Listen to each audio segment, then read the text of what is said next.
Hi everyone, my name is Saiba Varma, and I'm here to read an excerpt from my book, The Occupied Clinic, Militarism and Care in Kashmir. To protest the effects of the emergency laws imposed on them, Kashmiris had no choice but to produce their own disturbance. Striking, voluntarily stopping all commercial activity, shops, colleges, schools, transportation, became the most common form of nonviolent resistance and civil disobedience, strategies that were used by Indians against British rule. Every Wednesday, Kashmir's pro-independence political leadership issues a protest calendar, which includes information about the duration and intensity of upcoming days of protests, marches, or other acts of resistance.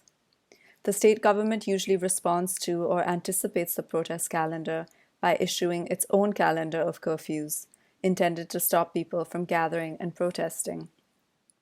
Internet and telecommunication shutdowns. Jammu and Kashmir has experienced more than 180 shutdowns since 2012, the most of any Indian state, often accompany the strikes and curfews. The effect is, from both sides, frozen time. Everyday life oscillates between suspension and anticipation. Suspension because emergency laws stretch out the present emergency indefinitely, preventing a future from erupting. Anticipation because disturbed time is about uncertainty, waiting for the next incident of violence and the corresponding halting of life. Because disturbance encompasses both crisis and emergency time, disturbances infiltrate moments where there is no declared curfew or strike. Non-emergency days are endowed with newfound urgency. Everyone jams errands into a crack in the calendar because no one knows when it will come again. One day in the summer of 2010, the first day the curfew was lifted after 10 days, more than 200 people descended onto Pick and Choose, a small upscale grocery store in central Srinagar. The line stretched out the door, people sweating in the suffocating space, loading up on chocolate, Lysol, Marie biscuits, and shampoo, the essential and the frivolous. All the better to survive curfew with, dear. People from across the street watched amusedly as the line snaked out the door. One of my Marxist friends complained that disturbance has heightened consumerism in Kashmir because an everyday act like shopping is one of the few ways to cling on to normalcy. The same observation holds true in other periods of unrest.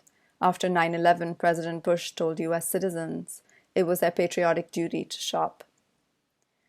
As an outsider, the temporality of disturbance was difficult to inhabit.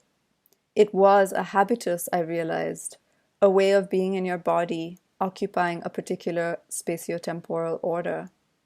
People did not learn these skills overnight, but of course, with 30 years of practice, everyone else was much better at managing disturbed time. Disturbed time means slow time. You need to know how to stretch out a cup of noon chai, slurping its half-solid, half-liquid contents for an hour, as if sucking minutes off the clock. Conversations and interviews that begin in the morning stretch out until late afternoon. Lunch invitations seamlessly turn into tea and then dinner. I beg my host to release me. Surely I've exhausted their hospitality. But every time, I'm met with the same response.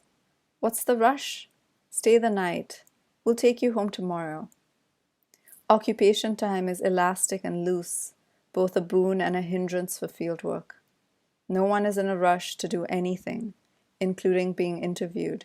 But on the other hand, they have all the time in the world to talk.